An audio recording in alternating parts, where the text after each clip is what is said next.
We are pressing the button. We have pressed the button. The button has been pressed. The computer, the all-knowing computer, tells us we're live. What's up, everybody? How are you? How's it going? How's things? I hope. Hi ho, hi ho. I hope your holidays were great and you had a great Christmas and everything. Glad you're here. Thank you. So today, we're hanging out with you because it's the cool thing to do. And we are going to be talking about some stuff we got going on for 2023. You talked about some stuff about 2023. More on that in a moment.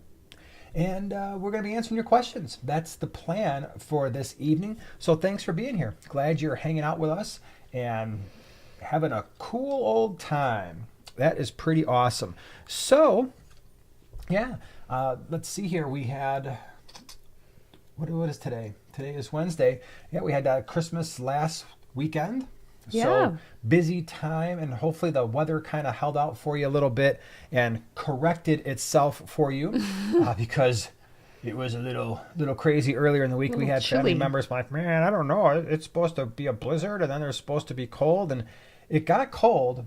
But unless you're calling it like a half inch to 1 inch of snow a blizzard these days, not so much. Robert, how's your boy Jason? Your boy's doing good. It's your boy Jason here coming at you live. Because what time is it? It's prime time. That's right. So, all right, now that we got that out of the way. Now that that's over with. It's over with. Just want to say also thank you to our moderators, Dave, Wendy, Oink. They're all here hanging out. Hi. So, things that have been going on this week in the land of videos. On Sunday, you and I did centerpiece fish for a 20-gallon tank. So we came up with 5 that we thought would be pretty cool options. We added that to the 5 centerpiece fish that we did for a 10-gallon back about a month or 2 ago. So now you got a bunch of options for tanks 20 gallons or less. And we are going to continue that series as we go through 2023 because there's more tank sizes than just 10s and 20s, right? Correct. And you've already been cooking up a list for 29s. That's the next one on the list. So look for that one because a 29-gallon centerpiece fish will be coming out, not this week. This week, I'm going to skip ahead for a second. I'm going to go out of order. This week on Sunday, we did a really cool fish store tour. And people have been telling us to hit the store for a long time.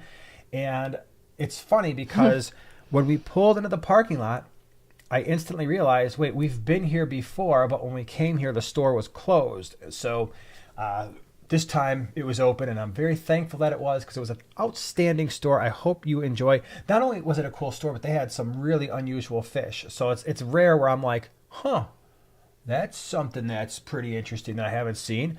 So it's going to be pretty awesome. So Sunday was 20-gallon. Next Sunday is going to be the fish store tour. In between that, today, what did you do in your video? Oh, I talked about 3 things that went bye-bye in 2022. Yeah. 3 things that went bye-bye in 2022. So check out the small scape if you want to see those 3 things that she waved bye-bye to. It's a bit controversial. Yeah, it took me a while. For one of them, it took me a while to share. Yeah? Yeah, it was a little... It was... happy, sad. Share, huh? Happy, sad. Yeah, happy, sad. And then tomorrow, members video, we'll be back down in the fish room. I'll be showing you some cool stuff there, lessons learned, things that we do in those videos. So that's what's going on for the week. Places we're going to be, as some of you know, we're not going to be anywhere the rest of this year, all 3 days. But we will be in January. We've got let's see here, let's try to keep this in the right order. The GCCA swap is 15th? On the 15th, which is a Sunday in Northbrook, Illinois. And then the Greenwater swap is the following Saturday, the 21st. And boy, are we going to have some cool fish that we're going to be bringing, which will be up on the website about 5 days or so before the swap date. So that's what's happening there. I also have to mention, Wendy, thank you so much for being a member these last 23 months. That's pretty cool. She said, happy holidays.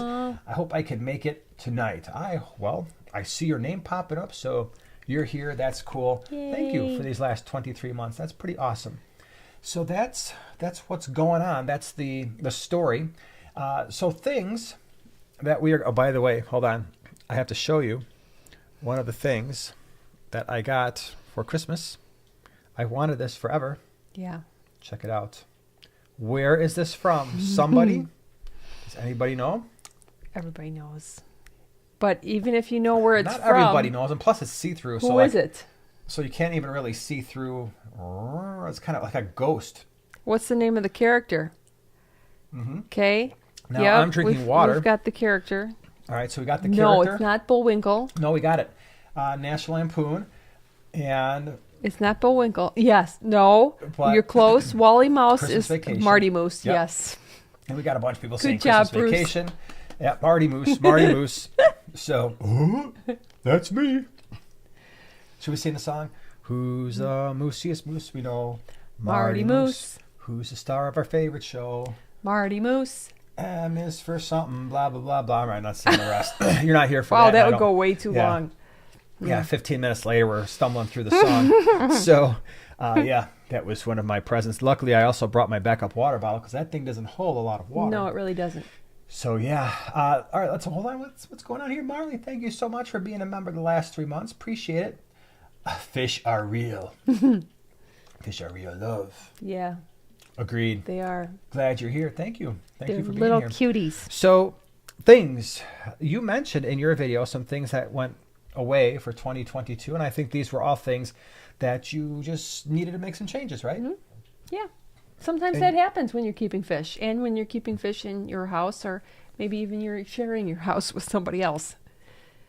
It can all happen, right? It can all happen. That's absolutely true. Yeah. So as we look to 2023, there are some things that we're going to be doing. I think some things are going to be the same. Some things we'll have to just take it as we go, right? So I think the first thing is videos. We're going to be doing videos. It's a big surprise. Shocking. Yeah, shocking. We're not doing any more videos. What? We're just going to do random posts. No, we are going to continue doing videos. At this point, we're going to continue to do the one video per week on Primetime Aquatics on Sundays. I like that release schedule. It has offered a lot more balance. It's offered a little bit more creativity, and it's just a little bit easier to manage. So I really like doing that. So continue to look for those coming out on Sundays at 8 a.m. Central Standard Time for Primetime Aquatics. And then, of course, we have this live stream on Wednesdays. I did put out a poll today, and I would love for your feedback, especially because you're here right now. If you haven't seen the poll, and you could even minimize this live stream right now and go right to the poll and answer the question if you wanted to. And basically the question was, for Wednesdays, is this the most opportune time? And so I gave some options. Do we want to move it up? Do we want to leave it the same? Do we want to move it back an hour, up an hour, leave it the same? So at this point, we're not thinking about switching days just because there's other things that we commit to on other evenings. Wednesdays are pretty much the time now that we have, at least right now. So things could change in the future, but the day hasn't changed. But I'm just really curious about the time, if we're really meeting your needs. And by the way, if you're watching this on the replay crew, it's especially important that you answer that too. Is, what's the best time? Yeah. So live streams, we are continuing those. We like this. We like hanging out with you. We like answering your questions. We look forward to this on Wednesday evenings. And as we go through into spring and summer, we'll have to see how crazy things are, how busy fish keeping is. Typically what happens, for those of you who don't know or maybe haven't really ever thought about it, there is fish keeping season.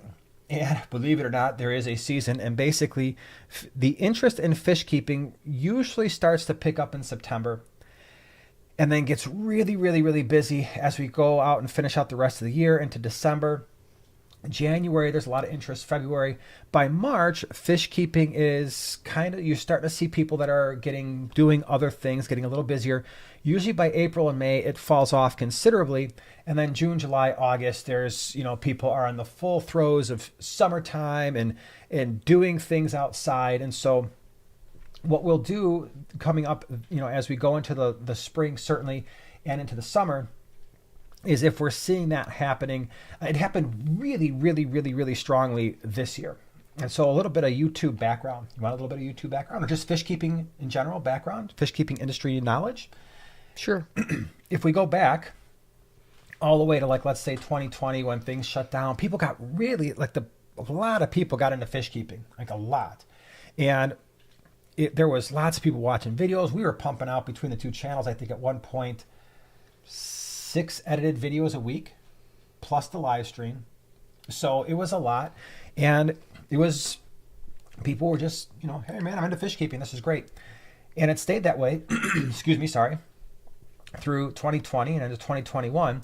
And then something weird happened, and that is in the spring of 2022, particularly in April, as things finally started to not only open up, but people became, I guess, less concerned about being in public and around and out and about. Fish keeping, the interest in fish keeping, at least in terms of social media, it crashed pretty hard. One of the things I will tell you is if you're seeing your favorite, especially fish YouTubers, doing different things now, or maybe they're trying different stuff, different schedules, releasing more videos, releasing less videos, switching the format a little bit, changing things up, it's because, and it's not, I'm not talking about across the board, but for a lot of the people you probably watch, they're trying to figure out, okay, how do we get the reach that we had before April of 2022 when things really started to slow in the land of at least people watching stuff about fish keeping. So that is something that I know a lot of people, very large channels all the way through smaller channels, are trying to figure out. So I would say if you can, if you like some of the people that are doing stuff and making videos, be a little bit patient as they try to figure out, how do we manage this, especially for some of those channels where that maybe this is their full-time thing. This is the thing that they do. This is how they earn an income. They've got a business centered around it. Because 2022, I'll tell you, it's been a lot more difficult in terms of reaching people and engagement, right? And so we, in terms of videos, one a week, we'll reassess the live streams, and we're not getting rid of them. But as we go into the summer, we'll have to see if there's enough of you that want to watch in the summertime, and then the YouTube Shorts. And so that was something that I started to do on Primetime Aquatics back in September, end of September. And I wanted to see, is there an audience there? Is there a different audience than what we've been targeting so far and reaching so far? And the answer is absolutely there is. So hold on a second, let me get a drink. One of the wonderful things that happened to me over the weekend, actually it was right after the live stream last week, is I got sick. And by Thursday, I had a fever. I slept all of Thursday and half of Friday and started to feel better, but a little bit of a dry throat kind of lingering. So if I just get up and leave, it's because I'm probably going trying to find a cough drop or something, but I don't remember what I was saying. Oh, the YouTube Shorts. So we started that, and I reassess those on a quarterly basis. And it's pretty interesting because the number of views now it makes up about 20% of our channel. The number of views is from the YouTube Shorts. And what I've tried to do, if you don't watch them because it's not really your thing, that's cool. But if you have watched them, you'll notice that for a lot of them, I'm trying to still do what we do here, and that's education in a smaller, condensed format. And then if people are interested, lead them into the longer videos, because for the primary crowd that likes the shorts, they like their information and short, manageable pieces. But for a lot of things that we do in fish keeping, we can't always provide the information in a 1-minute snippet, right? So thus, the longer videos are there. So that's kind of what's going on in the land of 2023. What else? What am I missing? I can't think of anything. You covered the... Fish room. So the fish room is, we're always looking at ways to improve the fish room. You're going to be probably busy down there scaping some of the tanks. And I think we've gotten to a point where we fluctuate between 70 and 80 tanks. I think right now we're slightly under 80 of the tanks that we have. I would say close to 30 of them are set aside for quarantine and grow out and that kind of thing. But the other 50 or so are yours to change, decorate, plant, aquascape. Aquascape. It's not decorating, it's aquascaping. She can decorate the tanks. But I would like to say that this quite possibly, just so you know, you're going to get this memo as well.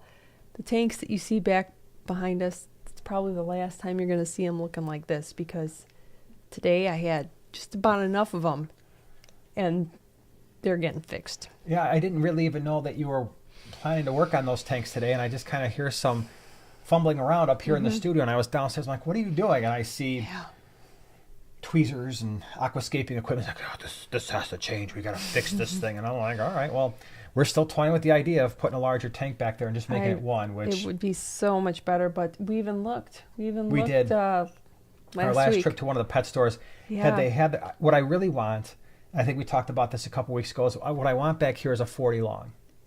So 40 long is the same length and width as a 55, but it's just a little bit shorter. So 33 long would be too short. It'd actually be shorter than what we have here. A 40 would be about I would say pretty similar to what we have dimension-wise here. Maybe slightly taller. 55 would be a little bit too big, a little bit more weight than we want to put in that part of our house. Right. Yeah, because we definitely want to keep the weight between the weight of that dresser, which is a complete beast, and then putting tanks on top.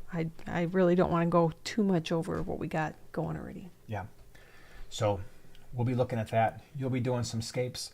So yeah, let's spend some time answering some questions. You got anything? Oh, by the way, we are doing a giveaway a little bit later. Yay! Let's see here. Look up some stuff. Pardon me.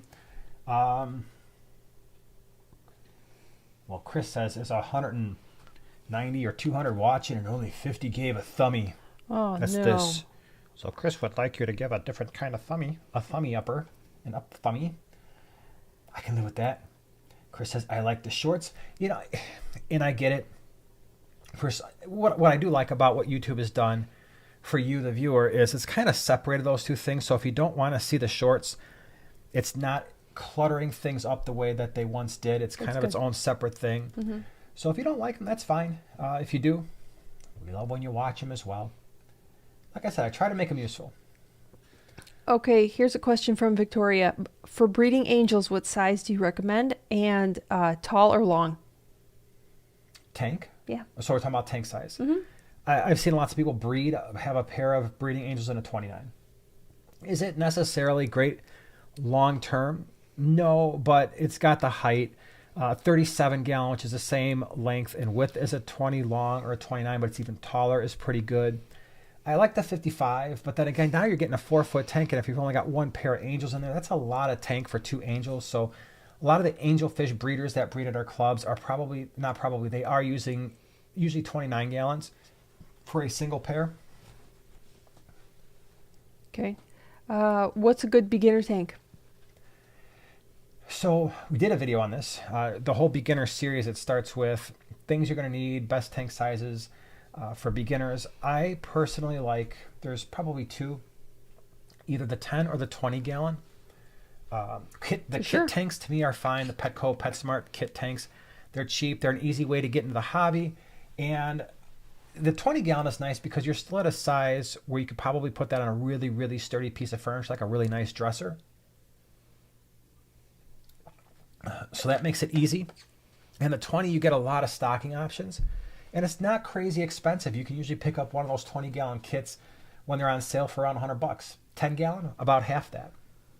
But there's not quite as many stocking options. But for a beginner, I don't recommend going crazy. You know, I know people are always bigger, better. Bigger is better. Bigger is better. Really? And that's true when you're experienced and you know you love the hobby. It's not true when you're still trying to figure things out and you wind up with a 55 gallon or a 40 breeder, or someone told you just get the 75 gallon because it's the best size. Yeah, the 75 gallon's an amazing size, but not necessarily for someone who doesn't even know if they're going to be in fish keeping in 6 months. So I like the 10s, I like the 20s. And then a follow-up question with from Victoria, which I believe is on the same subject regarding the angels. Would a 10 gallon stress them out? Yes, big time. I definitely wouldn't go less than a 29 because even the 20s, full-grown angels, they get tall. I don't know if people realize sometimes when they see them at the pet store And they're tiny and they're so cute. But even the standard fin angels can be 8-9 inches from top to bottom, and you start trying to pack them in a smaller tank, and it doesn't usually work very well. Let me see here. I saw one. Hammertown says, how many rummy nose tetras in a 20 long? I'd start with 8 to 10 at least. It'd be pretty cool. It's cool. I like that option. Oh, Bunny Viper Aquatics says, do you know Rico Stan? We know Rico Stan. Yes. He does a Focus On show, and I was his guest. Wore y'all's glow shirt. What? Thank you very much. That's cool. I'll check that out. At one point, we were talking about doing that, and then I said, yeah, Rico contact Stan? me later. Yeah, and then I never heard back from him again, but Uh-huh. Aw. Hopefully That's he'll reach fun. out. Yeah, I'd like to do that if I can. Again, it was a scheduling thing the last time, so. But I every once in a while I'll see it pop up on Facebook. I usually don't get a chance to watch because usually when it's happening, I've got something going on. But it's very cool. Leonard says, "Can I put a honey gourami in a 3-gallon?"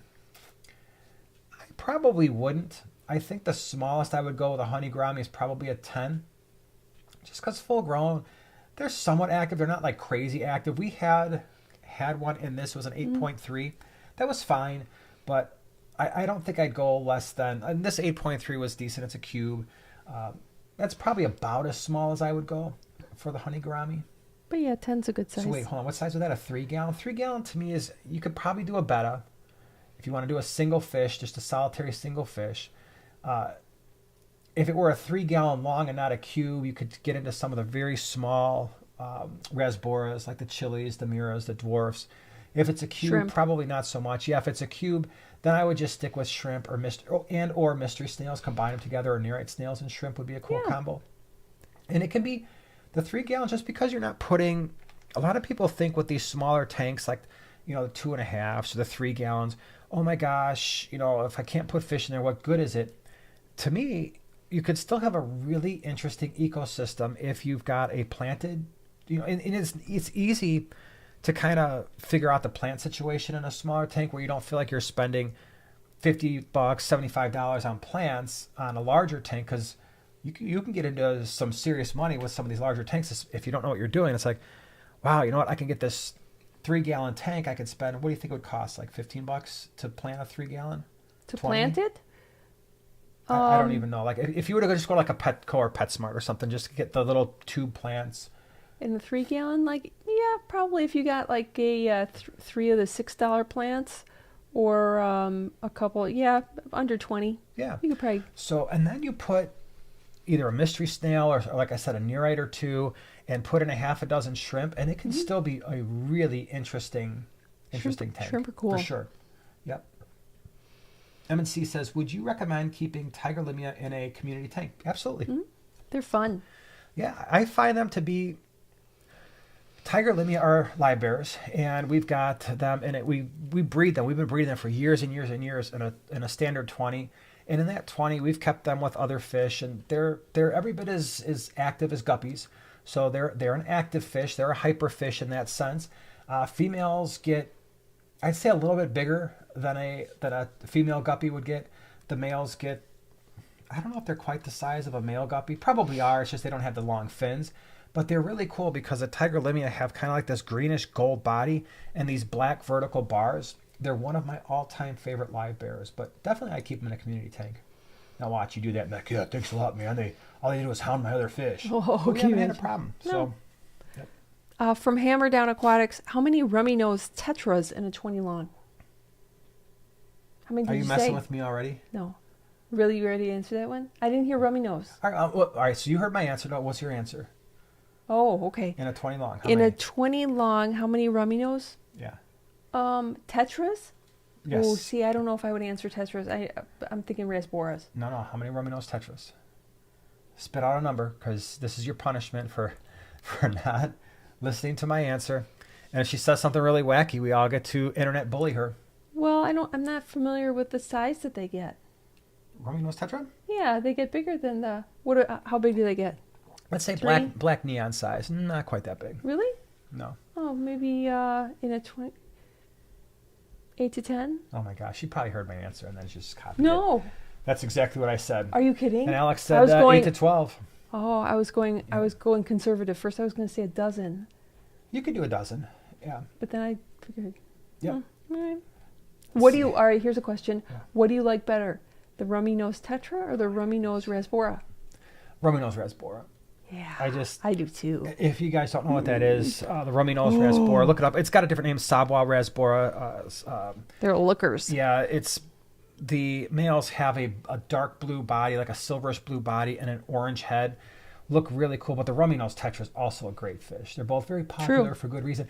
The other reason I like the rummy nose rasbora is, at least in our water parameters, they just seem so much more hardy. We've brought in hundreds and hundreds, if not thousands, of those things, and throughout the quarantine process, I think I've only lost maybe 3 or 4 or 5.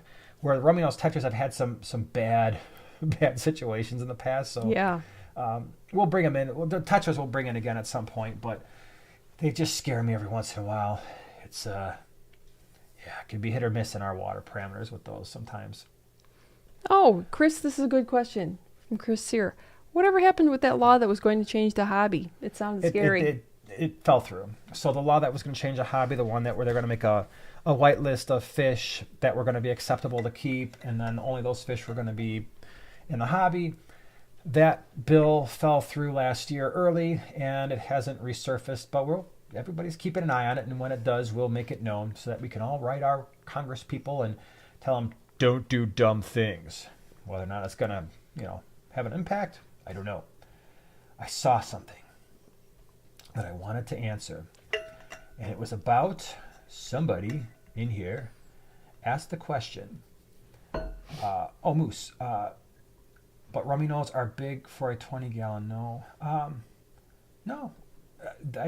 The rummy nose tetras get bigger than I think a lot of people realize when they buy them at the store, but 20 long is fine. Same thing with the rummy nose rasbora. And the rummy nose rasbora are relatively inactive fish. They're really interesting the way that they move around, and they just they always look like they're thinking. Mm-hmm. And they do things that a lot of schooling fish you wouldn't expect to do. They'll like pick at stuff, and they'll pick at things on the glass, and they'll pick at plants, and not like to eat them, but just to kind of pick stuff off. They're really kind of interesting fish. I like them. And AKA Asian rasbora, correct? I don't know if it's called that or not. Probably.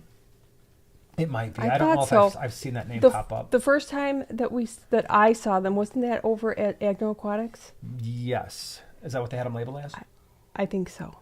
Yeah, I think so. Could be. I've always known them as the rummy nose rasbora they? and the sabwa rasbora. Yep. But they are, all things rummy nose are pretty darn cool. Hold on. EK 40 long on an MDF stand designed for 55. Shimmied stand, tank is level. Each corner of the tank makes contact with the stand. That's good. There is a 1/8 inch gap in the front middle problem. Throw some shims under there. I've done that a million times. I mean, if you were to really look up close at some of the tanks that we have in the fish room, I have shimmed.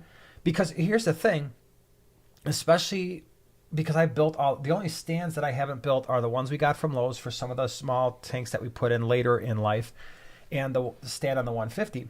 But every other stand that is in the fish room I built. And what winds up happening is, as hard as I try to make sure that all the 2x4s, I would be sitting there at Lowe's or Home Depot, just, eyeing all the 2x4s both ways, making sure they're straight. Inevitably, I would miss a couple, and those would wind up being the cross members. And then next thing you know, sorry, I didn't mean to bump the mic. If you've got your 2x4, sometimes it kind of bows a little bit in the center. And I don't like that look. And now, of course, the other thing you could do is if you've got plywood, and it's a solid, but you said yours is MDF, so most likely the top is solid anyway. But if you wanted to throw a shim under there and then paint that shim the same color as the stand, for me it was easy because it's black. You got a black rim, you got a black stand, and I'll throw some shims under there and just paint those black as well. And problem solved. And I've got some of the 125s I've got are shimmed like that, and so far, no issues. Got shims down below, got shims up above. Sometimes I think some of those stands are more shims than they are stand. That's not exactly true, but you get the point. Got it. This is from Anthony. Could I pair a Geophagus with a Severum in a 125? Definitely. We've done that. Oh, 150. Yes. Well, it's in the 150. We've had them in the 125s. Even did it in the 75. And that's a good pair, for cichlids. I'm not saying it's going to go 100% right all the time, especially if your Severum is a green Severum. They tend to be a little bit more aggressive, not aggressive, but assertive. But I have paired Geophagus and Severums many a times, and I can't remember ever having like, oh my gosh, I got to move somebody. They usually, even if there's a little skirmish at the beginning, they kind of figure it out. Oh, Chase, that's a good question. Can I put tetras with goldfish? I don't usually mix them just because most of the tetras like warmer water and goldfish don't. And the goldfish so one of two things can happen. If your tetras are small, like your typical neons, your cardinals, that kind of thing, if they're the smaller tetras, the goldfish are going to grow pretty fast. They're definitely going to eat fish that small. If they're the larger tetras, like the Buenos Aires or the red eyes or the diamonds, then they get fin nippy, and then they wind up fin nipping your tetras, or I'm sorry, fin nipping your goldfish. So both there's a few reasons again. So the water temperature is probably going to be an issue, and then also the size discrepancy and or potentially the fact that your tetras might fin nip your goldfish could also be a problem. All right, let me move around here. Jasmine says, what bottom fish can I put in my 75-gallon? Husband said no Corys. Let's see here. There's 3 angels and a bristlenose so far. And a 75. Well, you got some options. So last week we talked about the Raphael cat. That would be appropriate for a 75-gallon. It's a very interesting fish. What else? With no Corys, you said angels and a bristlenose pleco. There are lots of loaches that you could do. So like your tiger loaches, just probably not clown loaches for 75 long term because they get a little bit too big. But a lot of the other types of loaches that the pet stores, the skunk botia would be one to consider. So a lot of loaches are cool, and you could keep a group of 4, 5, 6. Gets pretty interesting. There was a question back a little bit. I can't get to it. It was an interesting question. How many? It was how many pygmy Corys in, I believe, a 40-gallon. I think the suggestion was 200 in a 40-gallon. It would be striking. I mean, you could do it. That'd be a big pile. Yeah, that's a lot. If you did Not 200, that they would pile. They wouldn't pile like Corys. 200 really is a do. lot. If you're a very experienced fish keeper, it could happen. I probably personally wouldn't do that. I'd probably stick to like 15, 20, 25, somewhere in there. Kevin said, what about the Pictus cat for that 75-gallon? I thought about it, but the problem with the Pictus cat is sometimes they get way too active, and with that angelfish in there, and believe it or not, sometimes the Pictus cats will actually get a little bit of fin nippage going towards the angelfish. So the other fish are probably less likely to have that happen. But the Pictus are cool. I actually prefer the Pictus cats. For those of you who don't know, if you go to like a Petco or PetSmart, they're usually the silver catfish with the really long whiskers. They've got the spots, and they're just swimming like crazy all over the tank. And I've always found them to be better with cichlids. So whether they're small to medium, or even sometimes larger South and Central American cichlids, or even I've kept them with African cichlids with no issues. But they're pretty assertive. They're very busybodied too, and they're really aggressive eaters. So they could outcompete larger angelfish for food. From Rich, I have a decently planted 10-gallon with 9 golden white cloud minnows. How many once they start breeding is too much for the tank? And he does keep up with water quality. It's one of those things where you're going to look at the tank and realize, okay, this thing is starting to get a little bit crowded. Let me move some out, move them to a different tank, bring them to a pet store. But what was the starting number? Around 6 or so? 9. 9. My guess is probably once you start getting 20 to 25, you're going to probably want to start moving some of them out. It's just going to, you're going to see it. It's just going to look a little too busy, a little too crowded, but probably not until you get to at least 20 to 25 is that going to be noticeable. All right, let me see here. Hold on. Michelle, thank you for being a member the last 7 months. Hi. Downsizing. Hold on a second. I got something popping up on the screen here. All right, all fixed. Hi. Downsizing. 8 tanks to 3 starting tomorrow. We'll end up with my 220 longs and a new 40 breeder. How do I minimize the fish's stress during the chaos? That's a great question. So thing number one, we've done a video on how to deal with fish when you're moving. That a lot of what we say in that video will certainly be helpful. Obviously, you're not going to be keeping them in a temporary container nearly as long. So when I do stuff like this, there's a number of ways you can handle it. Way number one is obviously set up the tanks that the fish are going into first. So get those things completely set up as best you can. That means, you're putting in your new substrate. Maybe you're pulling decorations out of your old tanks, putting in the new ones. Maybe it's all a new setup. You're probably going to want to take your used filter media out of your old tanks, put it in the new one, just so that you've got that cycled filter media there. The the fish are going in the new tanks, then I would just move the fish in, and then you can break down the old ones and be done with it. But as long as the filter is in the old tank and it's still running and there's surface agitation, there's plenty of oxygen, just get the new one up and going. Get the stuff, the filter media all ready to go. Use filter media, and if you have to, add something like Fritzheim 7 to add some extra beneficial bacteria. But if you're not adding extra load, most likely you'll be okay. So that's how I would do it. It's going to be stressful for the fish no matter what. Anytime you're netting them out and moving them, there's going to be some temporary stress there. Usually they settle in pretty fast. Let's see here. Nana has been a member for 9 months. Thank you very much. We're keeping the rummy nose resboras we got from you with our fancy goldfish, and they're getting along swimmingly. 72 is working nicely. Good to hear. So that's cool.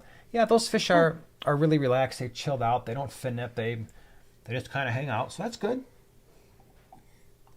Anthony, thank you so much for becoming a prime time partner, Primate. Appreciate you being here. Hope you enjoy the experience. Share with your heart. Are detritus worms more prone to undergravel filters? More prone in undergravel filters? Possibly. Because some of that detritus is getting trapped under that plate, and so that's going to be a food source for them. From my recollection, when we had the undergravel filter in the 75, we had detritus worms in there, and that was probably one of the worst detritus worm situations. But as long as you keep up with your gravel vacuum, it's going to be very helpful. The worst cases of detritus worms that we've ever had in fish tanks were when we were breeding some type of either pleco, or usually it was plecos, because when they're grazing on whatever food you're feeding them, some of it's falling into the substrate, especially when I'm doing things like, I don't know, breeding super red bristlenose and using gravel as a substrate up. It's just one of those things that happen, and the food really gets into the gravel, and then the detritus worms start coming, fast and furious. The other one was shrimp on gravel, when you're trying to throw in food for the shrimp, and of course it falls into the substrate, and that kind of gets in there and gets stuck. And then, we had a lot of shrimp babies, and so Eli was in there, and he was kind of afraid to gravel vac, so he didn't want to suck up any shrimp, and we had some detritus worm issues there. So it's not necessarily the gravel vac or the undergravel filter in and of itself, although again, with the stuff getting trapped in there, it could a little bit contribute to that. It's just keeping up with your gravel vacuum, and the detritus worms will probably be minimized. What say you, ma'am? Uh-oh, almost running out of water in my special glass. I don't know. Yeah, it doesn't really hold. It's supposed to hold eggnog. Yeah, well, I don't drink eggnog, so there's that. Does anybody here drink eggnog? I'm just curious. But I haven't had any this year. I had it years and years ago, and then I tried it later on in life as an adult, and I never could drink it. I don't think you would like it because it has too much of what I would consider like a vanilla flavor. It's vanilla-y and it's pasty. It's vanilla, but it's not pasty. It's I don't know. I didn't like the consistency of it. Like spices that normally I don't think you would be a jam, really. It's not for me. If it's for you, that's okay. I'm just curious. Anybody actually drink the stuff? Kevin, appreciate the super chat. Thank you. My wife just brought home shrimp for her 5-gallon. That's cool. She's doing a drip acclimation. How long she do that for? I'm not a shrimp guy. Love the content. Well, thank you so much.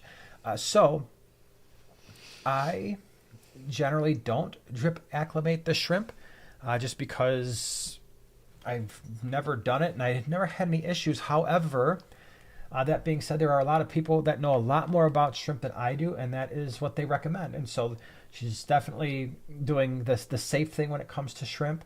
How long should she do that for? I mean, the purpose of drip acclimating is to slowly add tank water to the bag.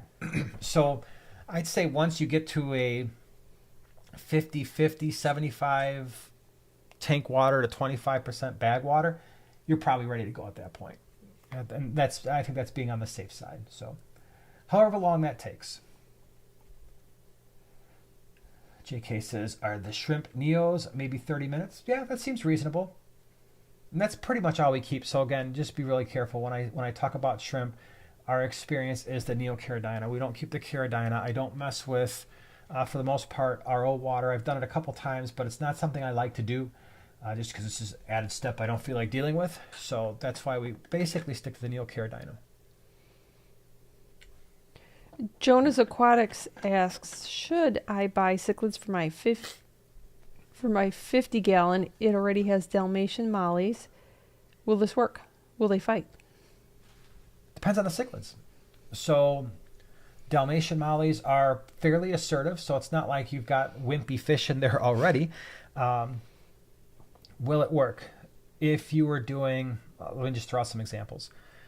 If you were doing a pistogramma, or rams, or crebensis, curviceps, keyhole cichlids, these are all cichlids that, checkerboard cichlids, these are all cichlids that are, for the most part, we recommended quite a few on our video on Sunday as centerpiece fish for a 20 gallon.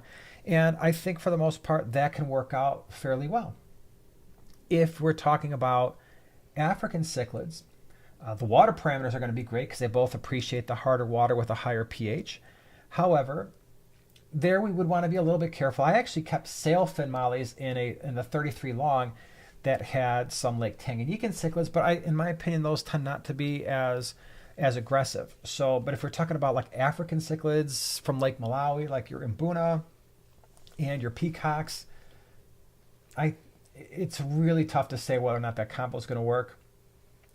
I've had situations where I mix cichlids in larger tanks, like 75 gallons, 55 and above, let's say 55, 75s, 125s, 150s, where there were non-cichlid fish in there. And for the most part, the African cichlids ignored the non-cichlid fish. They just didn't see them as a threat, and it worked out okay. But anytime you're putting African cichlids, especially Lake Malawi's, in with non-cichlids, you could potentially run into an issue.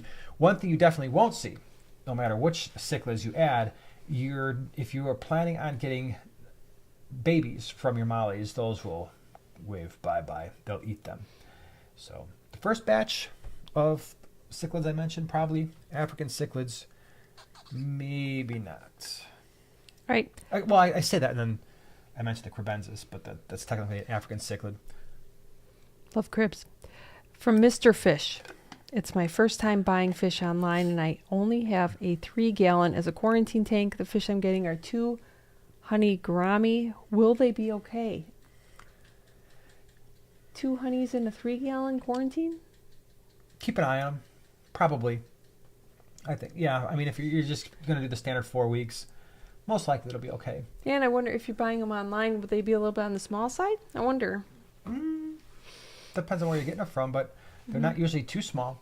So, yeah, I think the 3 gallon will work out fine, most likely. So throw at least some for the plants small in amount there. of time, yeah. Throw some plants in there. Crayola girl, thank you so much for the super chat. I didn't see a question, so if you forgot to attach the question, just type the question somewhere. Joanna will look out for it, but really appreciate it. Thank you. Whip, thank you very much for the super chat, my man. LOL, can you please answer Mr. Fish's question? Oh, Huh. How about that? I just did. I did in the past. I did it so fast. I did it in the past. Yep, it was before. Well, how about that? Ooh, Andy's here. It helps the shrimp survival rate to drip them. I use a TDS meter when the numbers are the same, then I add the shrimp. Thanks, Andy, because Andy's what I would consider to be a shrimp expert, and I'm not. Shrimp spurt. Mm-hmm. Listen to Andy. Trust me, he knows his shrimp stuff. He sure does. Yeah, that's great advice. All right, hold on. I saw something. Oh my gosh, the whole thing just jumped around like crazy. Morgan says, quick question. Can 2 male mollies get pregnant? No. No, they won't. Oh, here. Okay. Let's go over. Let's see. I think there may be a couple different questions that we answered, but they were 2 different questions. Okay. Because somebody responded to Mr. Fish that we said to stick to a 10 gallon for them. A 3 gallon is too small. If you're keeping honey gourami, minimum size should be 10 gallon. But for temporary quarantine, the 3 will suffice for now. If that's all you got. Yep. Listen, I would much rather see you quarantine the honey gouramis in a 3 gallon than chuck them in a tank unquarantined, especially when they're being shipped. You're doing the best situation that you've got for sure. Let's see here. Lisa, thank you so much for being here the last 3 months as a member. Thank you both for all the wonderful information and laughs. Here's to another great year. Yay. Absolutely. Thank you so much for being here. Appreciate Thanks, it. Amisa. You know what I think? I think it's time that we do this thing. It's already 8:45. It is 8:45, and to me, that's a good time. It's right around the halfway point of when we should do a giveaway. Giveaway. Yeah. So let me first explain the giveaway.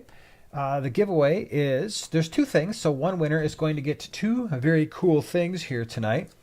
And the first thing is this. No need to type in numbers just yet because the giveaway hasn't started until I say so. So this is the first thing.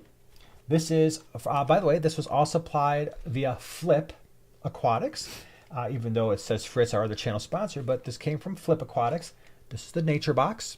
Love it. And in the nature box, you get a lot of cool, like black water botanical type stuff, which is awesome for your tank, awesome for fish health. So things you are getting 5 Indian almond leaves. That comes in the box. What else are we getting? We're getting the catappa bark. We're getting 2 of those, I believe. Yep. And then we are getting, hold on, I have to read this, 9 Casuarina, is that how you say it? Casuarina cones? Mm-hmm. So all of that in one fantastic little box. If you've never used botanicals in your tank, it offers a really cool natural look to your tank, and B, it will give you some dark water depending on what you throw in there. And if you don't want the dark water stuff, but you want the botanicals, this stuff can be boiled. You boil it, the brown come out, and then you can put the stuff in your tank, and so you'll get the look and not the darker water. This came from Flip Aquatics. They do all kinds of nano shrimp. They do shrimp, nano fish, all kinds of stuff. Check them out at flipaquatics.com. The other cool thing, and this is the last one of these that we have for the year. Really? Yeah, it was the last of 3. So cute. We have... So cute. Every one of these things reminds me of some kind of a tree beard situation. We have the little bonsai tree. I love tree beard. Dude is awesome for like a, I don't know, 5-10 gallon tank, right? For sure. Or like maybe just like a 4 bear of a larger tank, maybe a 20 long. You could put some Java moss on here or something like that, right? You can put anubias. You could goose. You can glue some moss anubias balls on there.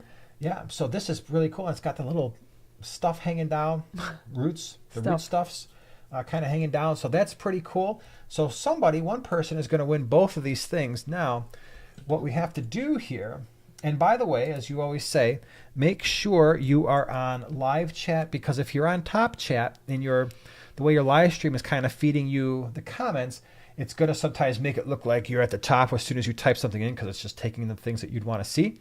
Live chat puts it in the proper order.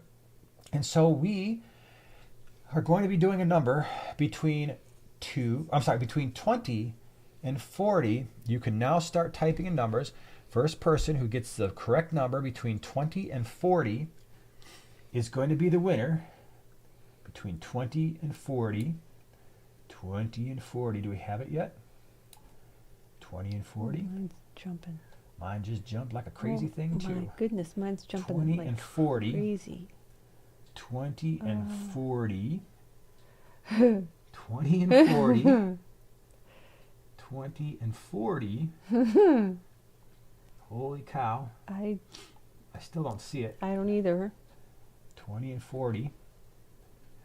All right, let's see here. Do we have it? You picked a hard one. You picked it. You picked it. No, that's not the one I was going to go with. Hold on. This could get screwed up here. Wow. 20 and 40. You have it yet? Yes. Man. All right, stop. You can stop typing in the numbers, please. Do you see it? Make it easier. Boy. Oh, man.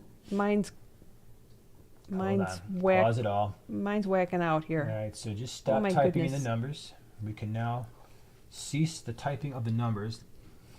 All right, do you see it? I'm going to scroll down slowly. You started at the top? Well, I started where I started when I didn't see it. There. That's the one, but I haven't double checked. Hold on. Now we just got to double check real fast. We're going to do a discount double check. It took you guys a little while to get to this one. Yeah, wow. Apparently, this is the opposite of last time. Remember, last time it was was like the first one or two. It's like, bam, done. Okay, stop typing. All right, so we're just going to double check here real fast, because we picked the hardest number on the face of this earth. 20 and 40. Let's see here. Hold on. Talk amongst yourselves. start coming up with your questions you want to ask. Because whatever questions you had before, they're gone. They're gone. There's no way I'm going to be able to get to them. And I believe, I don't see it until we get to, holy cow, there was a lot of you typing in numbers, man. And that was where I started, remember? Is it? Yeah. Wait. Hold on. We have to go further down? I guess. Maybe that wasn't the first guess. No, yeah, here. Okay. Right. So after scrolling through 6,422 guesses, are you ready? Are you ready to hear? All right, the winning number was 30, and Jasmine, you won. You're the winner. You were guest number 5,642,758. And Andy eventually guessed 30 Yeah. too. So, Jasmine, here's the dealio. Here's what you have to do. Would you please send an email to Prime Time Giveaway, Singular. all one word, Giveaway. Prime Time Giveaway at yahoo.com. Give us your full name and your mailing address, and we will send this stuff out. By the way, the last winner from 2 weeks ago, we just sent that stuff out today with all the holidays and stuff. Yeah, I'm sorry we finally about got that. around to it. Sorry it was delayed. We usually don't delay that much. But we'll get this one out a lot faster, Jasmine. I half promised that.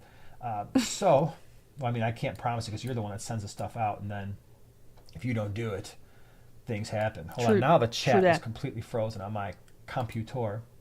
Uh-oh, there we go. Okay, so let me go back over here real fast. I saw it online, by the way. Thank you so much for the super chat. Love your channel. Here's to a great 2023. Have a load of stuff coming from Aquarium Co-op for my first planted setup. Gotta run. Take care. Well, Yay. That's awesome. I hope you have a great time setting up a planted tank. And it's first planted tank. So I remember the first time I set up a planted tank, you're kind of nervous. You don't know quite what's going on. And you plant it all up. And then you're like, all right, man, I hope all these things survive. Because if it doesn't, I'm going to be really sad about the situation. So thank you very much. Appreciate it. That was fun. Okay, let me see here. Jared, why can't I ever win? You know what? As I always say, there's always next month, January. We got to talk with our channel sponsors, Flip and Fritz Aquatics, because they supply all this cool stuff for you. And we're going to get, hopefully, some really cool things happening in 2023 in the land of giveaways. In fact, I've got some stuff downstairs in the fish room that I need to start working on too, that were part of this year that could still be included in giveaways. So yeah, it's going to be awesome. Moose has a good question. What's the good question?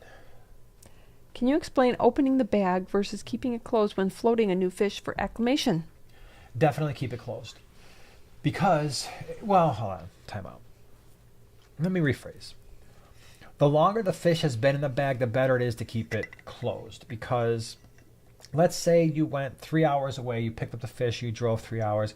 It's producing waste, it's producing ammonia, and that ammonia will have an impact on pH. And usually in the bag, it is the type of ammonia that doesn't do a lot of damage to fish. But then when you open the bag and you release all the CO2 that the fish has been producing, what winds up happening is the pH goes up. As you're floating the bag, the temperature goes up, and the type of ammonia that's produced is converted to something called unionized ammonia, UIA, and that is bad. Now, if you're just going to a pet store that's 20 minutes away, they bag it, 20 minutes later you're bringing it home, it doesn't matter as much, but I always keep the bag closed. Just A, because it floats better. B, you don't have to worry about fish jumping because they get a little skittish when they're going from one tank to your car to another. So generally speaking, I keep them closed. And Phil Bogoslats asks, for next time, can Canadians participate? Oh, that's a good question. Unfortunately, right now, the we answer is we can't can't ship to Canada or can't ship out of the 48 states right now. Victor says, maybe next year I'll win. I hope so. I hope everybody here wins. I hope we do enough giveaways where y'all just all are winners, man. Let's see here. John says, helping a newbie set up a tank. Do you have any videos on plants for a cichlid tank? Not sure of the cichlids he is looking at. Yes, I have a video that is just that. Cichlids you can keep in a planted tank. So check it out. Just cichlids you can keep in a planted tank, and then put Primetime Aquatics after it in your search bar. And that one will pop up. Lots of cool options. Lots of cool ones. How fun. Yep. Guppy Girl, Jason's favorite aquarium plant. The purple ones that you get from PetSmart. No, you know my favorite plant. Actually, yeah. I bet you don't. Well, I know you really love crypts. I do. So favorite common plant is crypts. Every tank in my fish room would have crypts if it were up to me. But you really did look like the bulbitis, which Like that, should. but that's definitely not. It's not your favorite. Not my favorite. Is it the crisp? You know what I mean. Crinum. Tall. Yeah, Yes, thank Crinum you. calamastratum Yeah. is my favorite. But as far as common plants go, I love crypts. They grow really well for us. I like the fact that they're truly rooted plants. They spread nice, and I just like them. And there's so many different types, different colors, different leaf shapes, different heights. Yeah. I've got crypts that stay really small. I got crypts that are as tall as a 20-gallon standard 20, almost as tall as tall as a 29.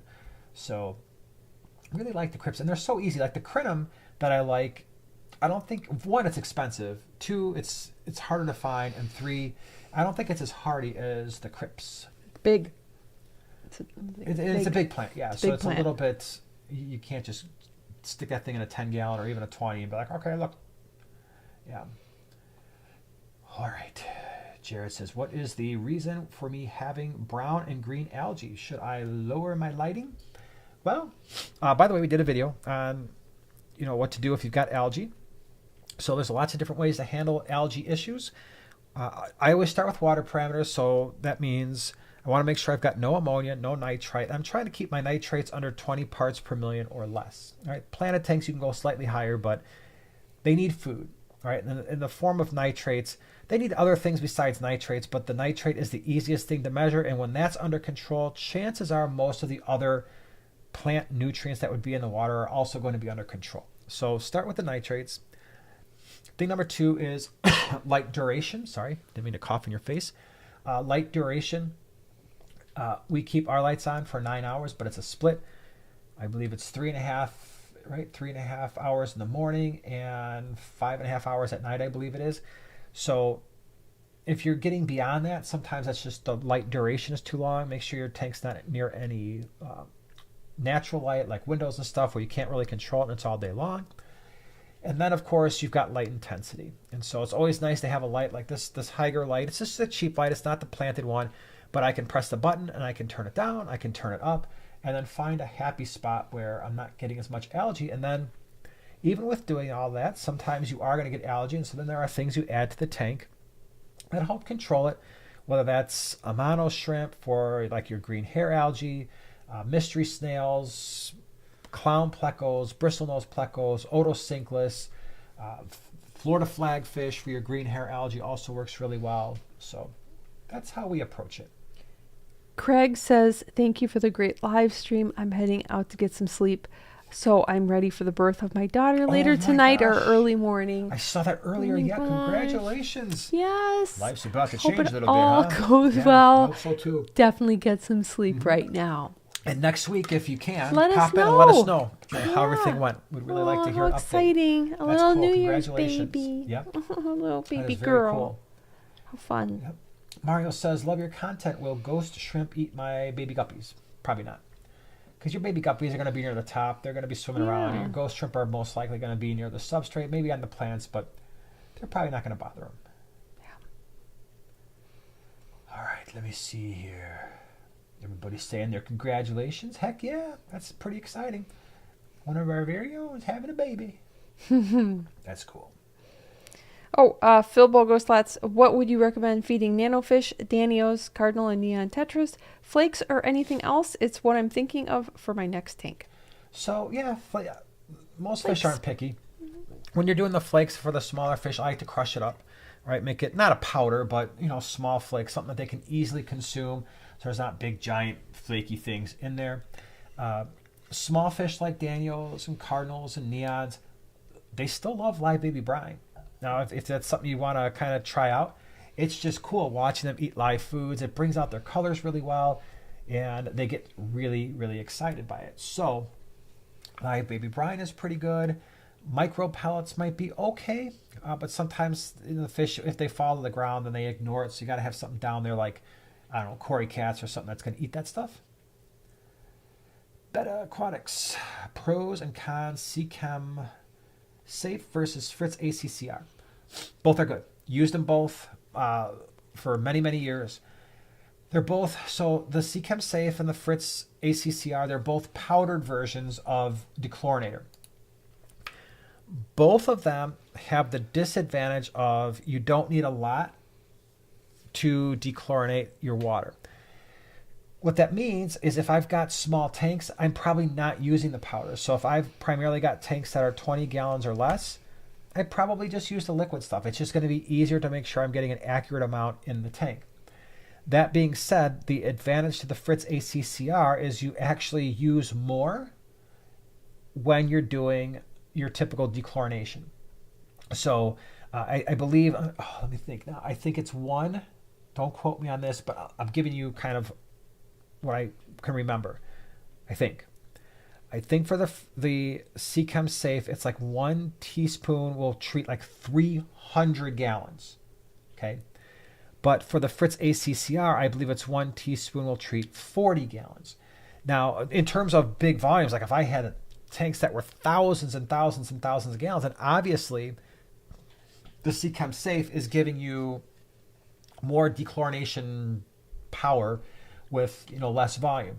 But when you are just adding that powder on an everyday basis, it's a little bit easier to use and measure out the Fritz ACCR, but they're both good stuff. Victoria says, tricks on hatching my brine. Wasted so much. So I did a video on how to set up a live baby brine hatchery. I just used the really cheap 1 liter bottles. For me, it's the easiest thing to do. I used the 1 liter bottle, fill that up to about this much at the top. And when you see the video, you'll see what I'm talking about. Add a couple tablespoons, I believe it's a couple tablespoons of salt and not quite 1 teaspoon of live baby brine eggs. Chuck it in there, run an air stone. I generally keep our fish room, the air temperature is right around 82. So that means most of the water in the fish room is probably upper 70s. I found that to be sufficient with the air stone. I don't use a light, although some people use a light because it helps hatch out the live baby brine eggs. Leave it for 24 hours and it's ready to go every single day. And we do that morning and night. And it's very rare that I ever have any issues. The other thing too is just make sure that whatever container you're using for the live baby brine is clean. So once it gets like that grimy film on the sides, you'll get a reduced hatch rate as well. It's just the water starts to muck up. The other thing is do not use a dechlorinator in your live baby brine water. I know it sounds like you should, but I think from everything I've seen and from what I've personally experienced, the chlorine actually helps in hatching the live baby brine, and by the time they hatch, the chlorine doesn't really impact them at all. Okay, I've got 2. Oh my gosh. May I? I suppose. Okay. From Dalton, what Buse plants do you think would look best with a jungle of Anubias? I think I have every type of Anubias at this point. That's all you. I don't know. No, you don't want to. You don't want me green to put Buse. The Buse that's green. That was going to be my third choice. If you wanted to kind of blend in the same color, wavy green, I think would be really cool. But if you want something a little darker and a totally different kind of leaf shape than the Anubias, I personally like the Kettigang or the Godzilla.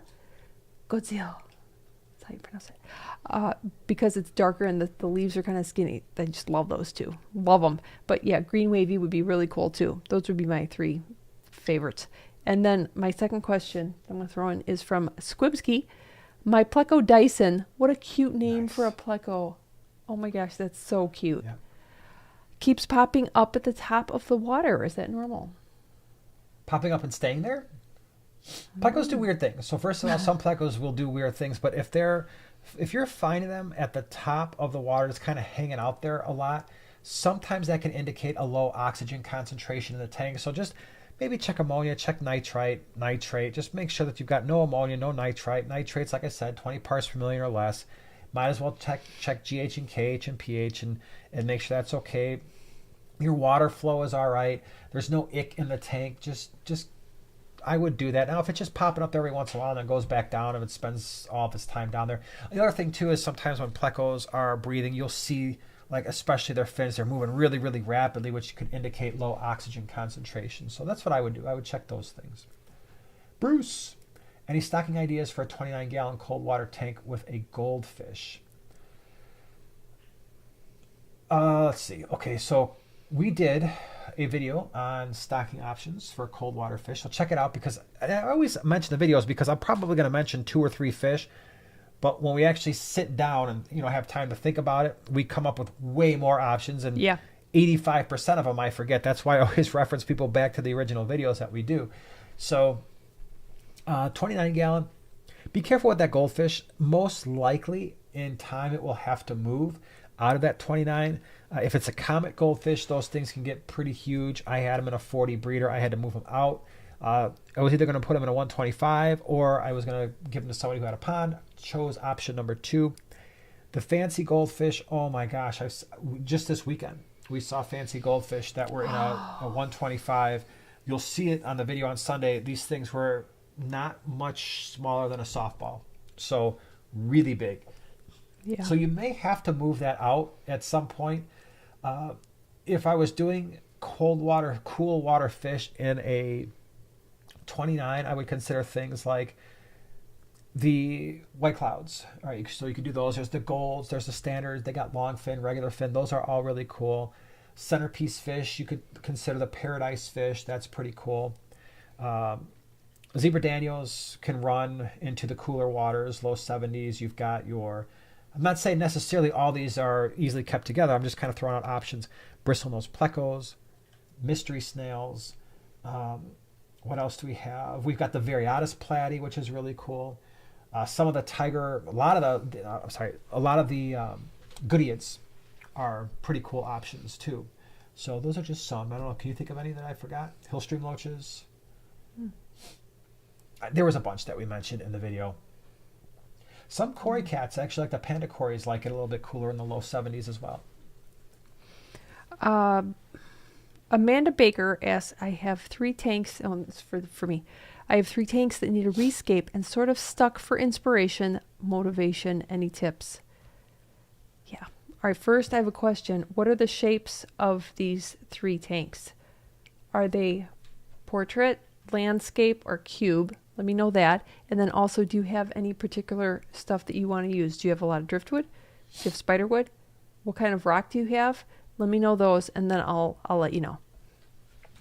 Let's see here. I saw a good one. As people were talking about, JK Fishkeeping says San Francisco Bay eggs are thumbs up. Yep, those are good. The one that we use because San Francisco Bay doesn't sell in the quantities that we need. We buy it in 1-gallon containers. I just had one come in today. And that is, what is it? Brine Shrimp Direct? Yeah. Brine Shrimp Direct. And they actually sell on Amazon. So if you just want to go to Amazon and order it there, you could do that. But the Brine Shrimp Direct eggs, we get the 90% hatch rate. I think they do like a 90 and an 80. We always use the 90. It's like a couple dollars more and get really good hatch rates. And then what we do with that big 1-gallon or 1-pound container is I'll put it in a smaller container that's kind of like what I do is I bought the San Francisco Bay eggs off of Amazon, and then that little brown vial, I have a few of those. I will fill those with brine shrimp eggs and then just kind of leave those out in the fish room. But because we're going through those every couple of days, it's fine. And then the bigger container I actually put in the freezer, and then I'll just fill up the smaller ones when I need them. But it's really important for the eggs themselves that they're in an enclosed container, not exposed to light, because the light will mess them up. That's the truth, man. Hold on, I saw. And the San Francisco Bay eggs, you can get those right off of Amazon as well. So either the Brine Shrimp Direct or the San Francisco ones, you can get all of those off of Amazon. Makes it simple and easy. Jacqueline says, my betta will be 2 this spring. Water parameters stay stable, but his eyes are still cloudy and he's been less active as of late. Should I be medicating or this simply old age? Well, it depends. Some people say 2 is not that old. But depending on the betta sometimes, and especially the way they've been just overbred lately, I think it's one of the fish that probably has one of the most problems in terms of just, I don't know, maybe bad breeding. So it could have something to do with age. Check your water parameters. Just make sure you don't have any high nitrate or something. Usually it would be high nitrite, high nitrate, and not ammonia nitrite problems if you've had the fish for a while. But cloudy eyes is often, it can be an indicator that something might be a little bit off with the water. All right, so Amanda says I have a 10-gallon, a 29, and a fluval edge 6-gallon. The 29 I'm most stumped on since it's so narrow front to back, open to using pretty much anything. Yeah, those 29 gallons kind of stump me too. My suggestion for the 29 is if you have like a really long piece of driftwood, have it coming in from the top going down, which kind of creates some interest on the top, and then also little like not a cave, but like a little thoroughfare underneath that you can kind of plant in the back, and then some like obviously planting in the front, but it kind of gives some interest under the wood and then also on top of the wood. That's just a suggestion. And then because you really can't pile rocks unless you have very large ones, you can't really pile rocks to give any kind of interest. You could also slope it, and that may help. And then let's see, do I have any other fun things that I would recommend? I'm really into Jungle Val lately, so especially for your 29, that would give you a lot of height. And if you keep it super simple, it can be very striking with, say, round river rocks, and then the very long, skinny Jungle Val is very kind of opposite in shape. I think it's very striking. And then if you're looking for, I think the 6 will be your easiest because you can go so many different directions with that. But if you're looking for inspo, go to a fish store. Even some of the tanks may be like, they may use fake plants or something like that, but you wouldn't believe all the inspirations that you can just walking around a fish store that you get there, or hop on a Pinterest and just type in 6-gallon aquascape or whatever fish you have in there, and there you go. Those are some thoughts. I actually have a thought. Do you? Can I share with the class? Yes. One of the things what do you that see? I think is probably the most exciting thing I had done in a while for making the tank appear better, different, is adding a 3-dimensional background. I really, really like the 3-dimensional backgrounds. Aqua Decor has them, but that's not the ones we got. You'd have to do like a search, Primetime Aquatics, 40-gallon multi aquascape. In that one, I for the life of me now, I cannot remember the company that I use, and it's a really common one, and I love those 3D backgrounds. We have them in a number of tanks and the 40 breeders, and we also have some that aren't quite as 3D. So like for the 29 or some of the smaller ones where it doesn't stick out so much, they add a dimension to a tank that it's going to add a whole new thing. You can have them, and unfortunately, in my block of 6, one of them has that background.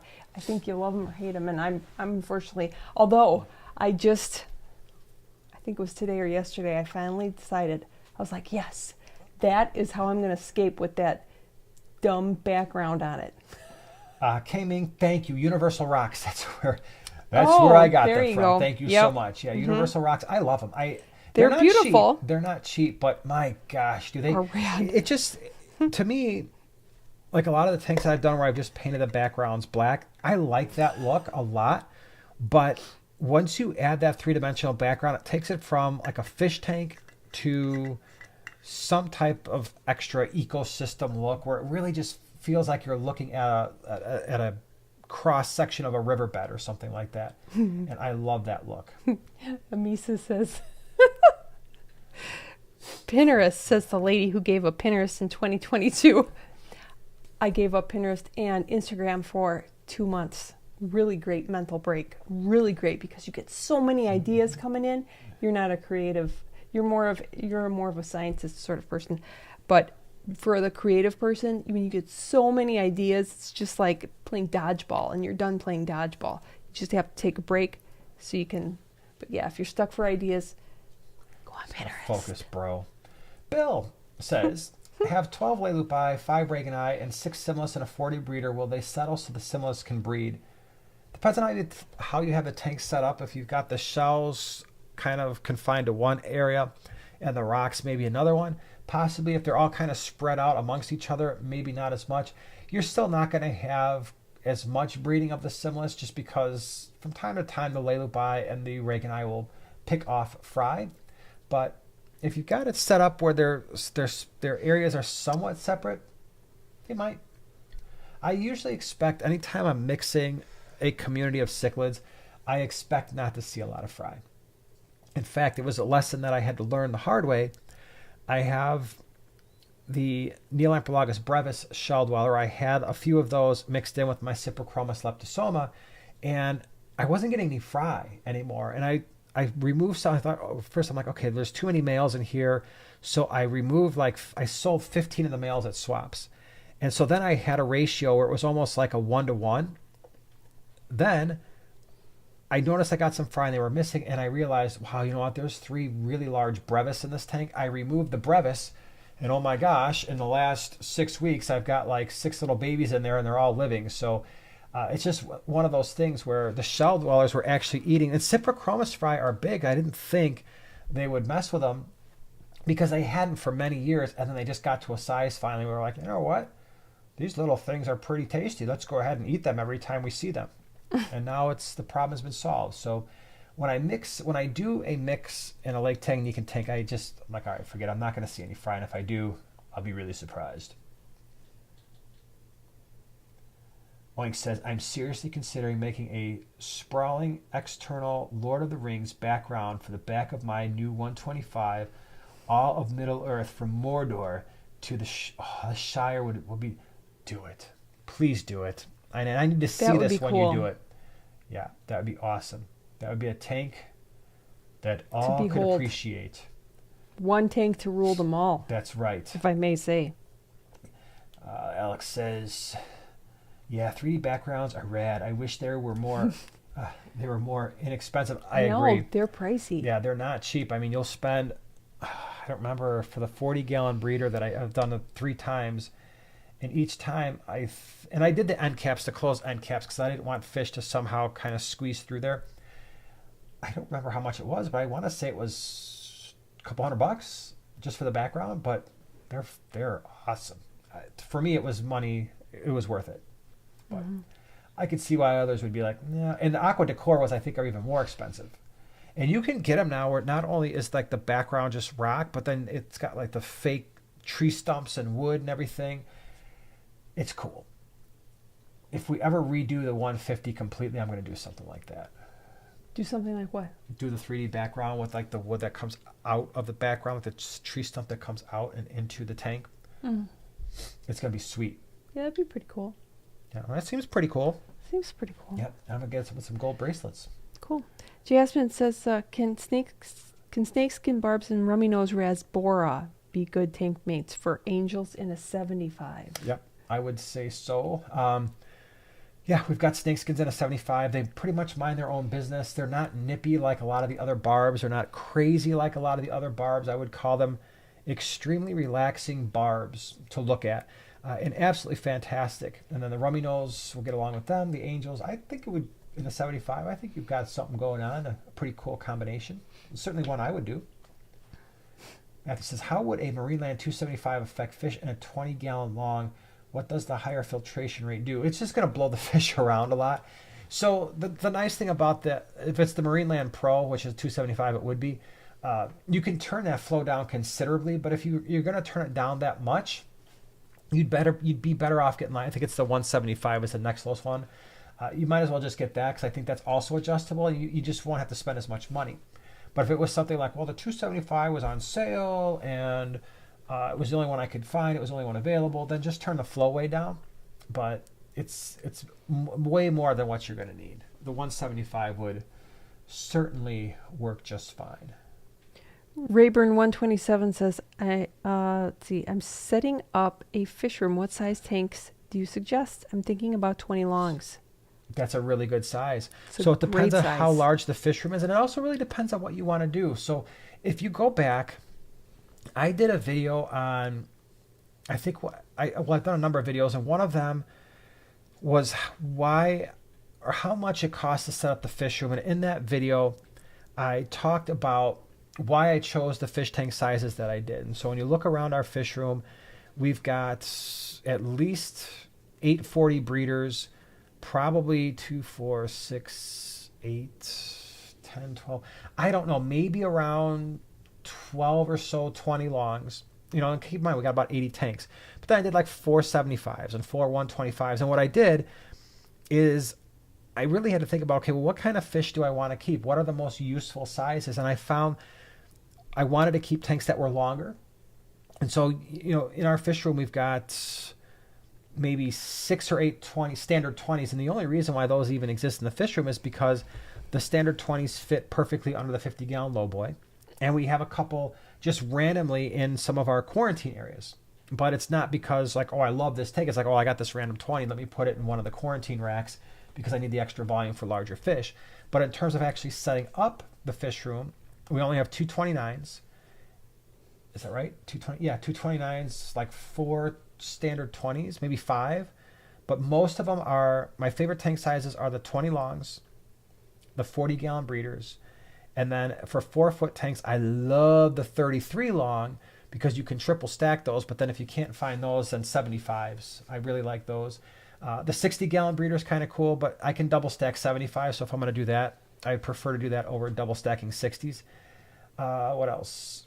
10 gallons are great for quarantine. I mean, we've got a lot of 10-gallon tanks in our fish room. I think we've got 9, 10, 11, 12, 13, probably 12 to 15 10 gallons as well. And all of them right now are either serving as quarantine tanks or grow out tanks because they're really convenient. So, ouch. Sorry.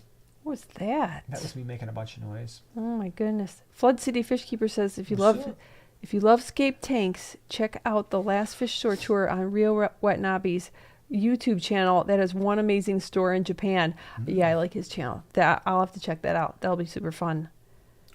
Cool. Libby says, when starting the nitrogen cycle, should I add the beneficial bacteria after ammonia is introduced and present? 29-gallon with live plants. Should I let the tank do its thing? Also, timing for cycle. So what I do if I'm using Fritzheim 7 is I will add the fish right away. I won't add a lot of fish. So maybe in a 29-gallon, I might add, I don't know, 4 or 5 small fish. Maybe I was going to get some tetras. I might add 4 or 5 small tetras. Fritzheim 7 goes in right away. You've already got the plants. Make sure everything is stable. Let it stabilize, and then as long as you don't have any ammonia or any nitrite, then wait a few weeks, 3-4 weeks. If everything's stable, then go ahead and you can add a few more fish. But that's the great thing about having the live nitrifying bacteria. You don't have to wait. You can put the fish in right away. Just don't overstock it. Go really light at first and just make sure that you don't have any issues. And from there, you add slowly as time goes on. Oh my gosh, Tracy. I think you're watching.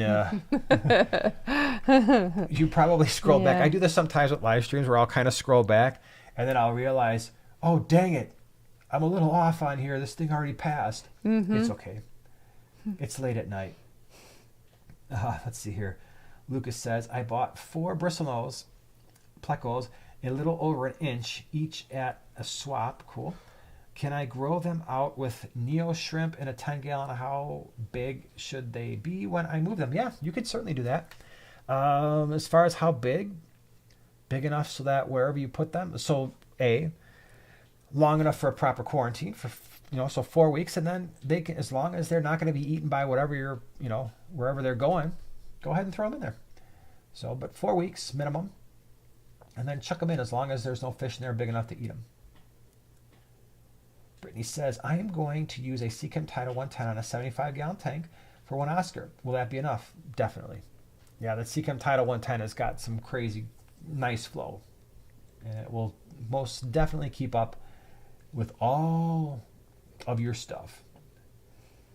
All right, let Let me see here. Rayburn, thank you. I already have 240 breeders and 210 gallons set up. The 20 longs should do the job nicely. Yes, I love the 20 longs for sure.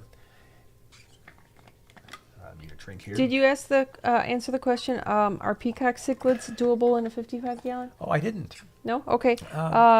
Or should I go with smaller Mbunas instead? This question is from Jared. That's a great question. So if it were me, in a 55 gallon, I would actually opt for the smaller Mbuna.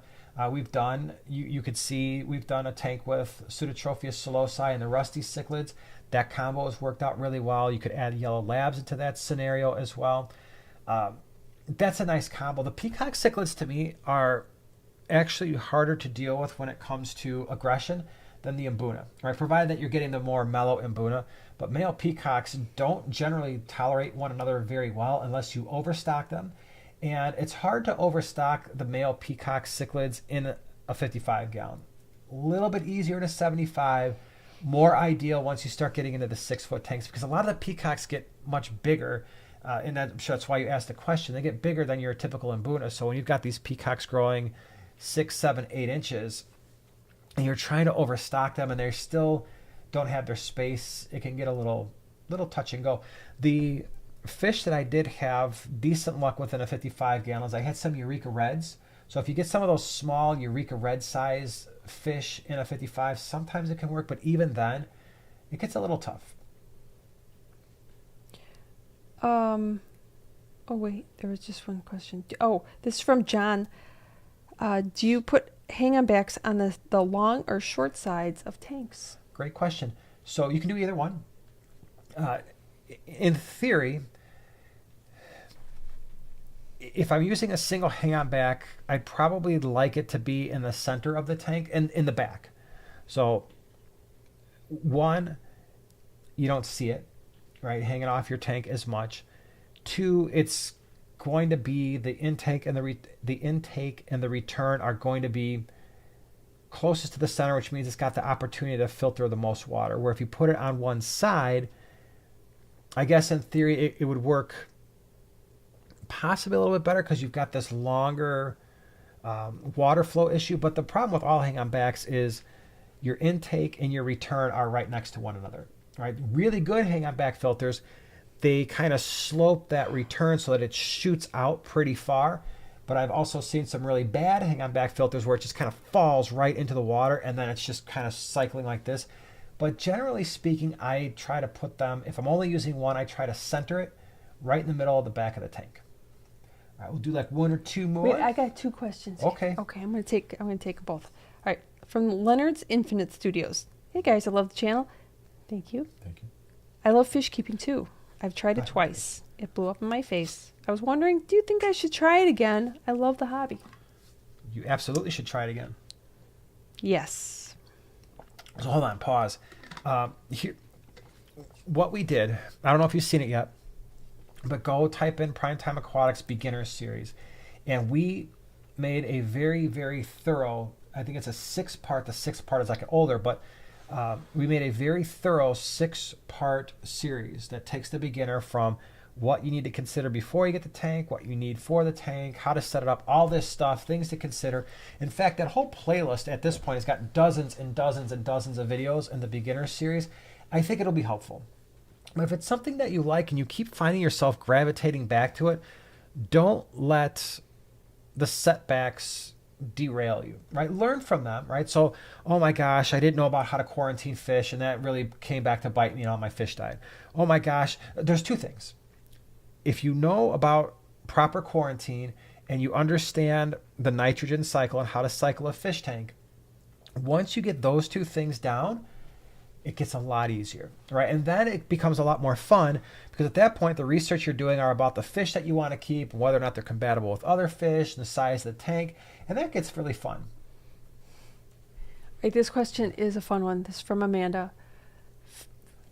Favorite and least favorite fish in the fish room right now. Go. Favorite fish in the fish room is my Geophagus altifrons. He's the star of the show. Least favorite fish in the fish room right now. Least favorite. Go with your favorite, because I do have a least Okay. favorite. I just need to think about it for a little bit. Well, if we're just gonna say, I would say the green neon, but you always hear me. If I couldn't pick the green neon, obviously the ultrafrons. I mean, he's our favorite. He would be the hardest one. If we ever lost him, it would be a bad day. But the rummy nose, rasbora right now is really killing it for me. You least Love favorite? 'em. Oh, I was gonna say, oh my gosh, They're what are you killing talking it, about? I'm man. gonna kick you out of the house. They are awesome. We just Awesome can't have sauce. And least favorite, Chuck. Chuck. Well, Chuck you gotta the explain what Chaka. Chuck is. Chuck is the Chaka Chaka cat. I don't like him. I never will like him. Chuck is a Chaka Chaka cat. Luke brought him home. Didn't do his research. Just knew that it was going to stay. It would be fine for the tank size that we had. Didn't realize that the Chaka Chaka cat only eats live fish. So Boo. yeah, but he's a nice fish. Other than that, He's not nice. my least favorite fish in the fish room has to be that Cygnus Lake Tanganyikan. It's like a Brochardi. So if those of you are familiar with like the Brochardi or the daffodil cichlid, it's what is the name of that Cygnus? And there's an F in it. Falciparum. I don't know. It's just when they're young, they have orange to them, and that orange quickly goes away. You wind up with a purely gray fish. It's not even silver, it's gray. It does have some pretty cool fins like the Brochardi, but they're really mean, and I just do not like them at all. So, yeah, that's my least favorite. All right, everybody. On that happy note, I think we're going to call it an evening. And when we speak to you next time, next Wednesday, same time, same place, It'll be a new year. It'll be a new year. And we will all be in 2023. How cool is that? So thank you. Appreciate you being here. Appreciate the super chats and the new members. And thank you to all of our moderators for being here and hanging out. Really appreciate all the great questions. Like I said, man, write them down. Write them down as you go through the week. Like, oh, I got to ask this one on a Wednesday. We try to answer as many as we can. I know we can't get to them all, but we try as best we can. So we will see you all, hopefully, next Wednesday. Whip, thank you so much for the super sticker bye-bye guy. Oh, Appreciate thanks, it. Whip. We'll Happy see New you Year, later, Whip. And you all have a great new year. Bye-bye, everybody. Bye-bye.